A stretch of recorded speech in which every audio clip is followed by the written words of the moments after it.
Hi అండి, welcome to Preethi channel. ఎలా ఉన్నారు? ఈరోజు నేను చెప్పబోయే రెసిపీ కొత్తిమీర టమాటా పచ్చడి అండి. చాలా సింపుల్గా మనం ఇంట్లో చేసుకోవచ్చు. రోటి పచ్చళ్ళు కూడా ఉంటే రోటీలో చేసుకుంటే ఆ పచ్చడి టేస్టే వేరు. కానీ ఇప్పట్లో రోటి పచ్చళ్ళు రోలు అనేది చాలా వరకు అవాయిడ్ చేసి మనం మిక్సీలోనే ఆడుతున్నాం కదా. నేను కూడా మిక్సీలోనే చేశాను, కానీ రోట్లో చేస్తే ఈ పచ్చడి టేస్టే వేరు. ఇంకెందుకు ఆలస్యం, రండి. మరి 1 కప్పు కొత్తిమీరని శుభ్రంగా కడిగి శుభ్రంగా కట్ చేసుకున్న దాంట్లో 2 మీడియం సైజు టమాటాలు, ఒక 5-6 ఎండు పచ్చిమిర్చి అండి, కొంచెం కారం ఎక్కువగా ఉన్నాయి. ఇప్పుడు స్టవ్ మీద కడాయిలో ఆయిల్ యాడ్ చేసుకొని 1 స్పూన్ మినపగుళ్ళు, 1 స్పూన్ పచ్చిశనగపప్పు, 1 స్పూన్ జీలకర్ర వేసి ఫ్రై చేసుకోవాలి. పప్పులన్నీ దోరగా వేగి కొంచెం కలర్ చేంజ్ అవుతుంది అనే వరకు ఫ్రై చేసుకోవాలి. ముందుగా ఇవి బాగా ఫ్రై అవ్వాలి. చూడండి, ఇలాగ క్రిస్పీగా కలర్ చేంజ్ అయ్యే వరకు ఫ్రై చేసుకోవాలి. ఇప్పుడు ఈ మిశ్రమాన్ని అంతటిని మనం పక్కకు తీసుకోవాలి. ఇప్పుడు అదే కడాయిలో ఒక 1/2 డజను పచ్చిమిర్చి, ఒక 4-5 ఎండుమిర్చి వేసుకొని ఎండుమిర్చిని ముందుగా పక్కకు తీసేసుకోవాలి. తర్వాత పచ్చిమిర్చి కూడా పక్కకు తీసుకున్న తర్వాత మీడియం సైజ్ కట్ చేసుకున్న టమాటాస్ని యాడ్ చేసుకొని కొంచెం టేస్ట్కి సరిపడా సాల్ట్ యాడ్ చేసుకోవాలి. ఇప్పుడు టమాటా అంతా కూడా బాగా మగ్గిన ఒక 50% వరకు మగ్గిన తర్వాత ఇందులో కొత్తిమీర మిశ్రమాన్ని కూడా వేసి ఫ్రై చేసుకోవాలి.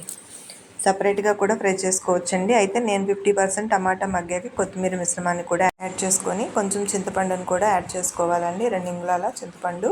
మీరు తీసుకున్న కొత్తిమీర టమాటాని బట్టి చింతపండు పులుపుని అడ్జస్ట్ చేసుకోవాలి.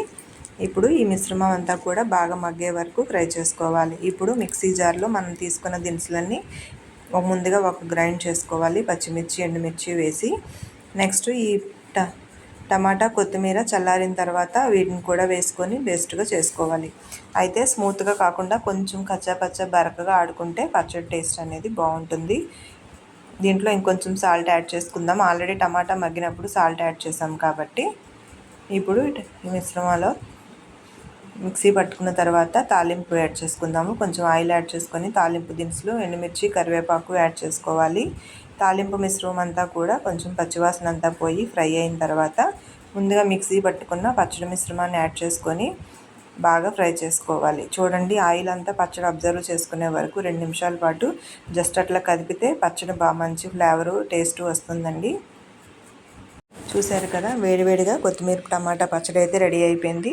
ఇంకెందుకు ఆలస్యం, బ్యాచిలర్స్ కానీ వంట రాని వాళ్ళు కానీ చాలా సింపుల్గా చేసుకోవచ్చు.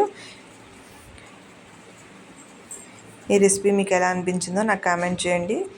మీ ఫ్రెండ్స్కి కూడా షేర్ చేయండి. థ్యాంక్ యూ ఫర్ వాచింగ్ అండి. కొత్తగా చూస్తున్న వాళ్ళైతే ప్లీజ్ సబ్స్క్రైబ్ మై ఛానల్. చూశారు కదా, పచ్చడి అయితే రెడీ అయిపోయింది. ఇప్పుడు వేడివేడి అన్నంలో ఈ పచ్చడి కొంచెం నెయ్యి చుక్క వేసుకొని తింటే ఆ రుచే వేరండి. మీరే అబ్బా అంటారు, అంత టేస్ట్ బాగుంటుంది. ఒకసారి ట్రై చేయండి. థ్యాంక్ యూ ఫర్ వాచింగ్ అండి. Thank you. లైక్ చేయడం మర్చిపోవద్దు, కామెంట్ చేయడం మర్చిపోవద్దు. Thank you.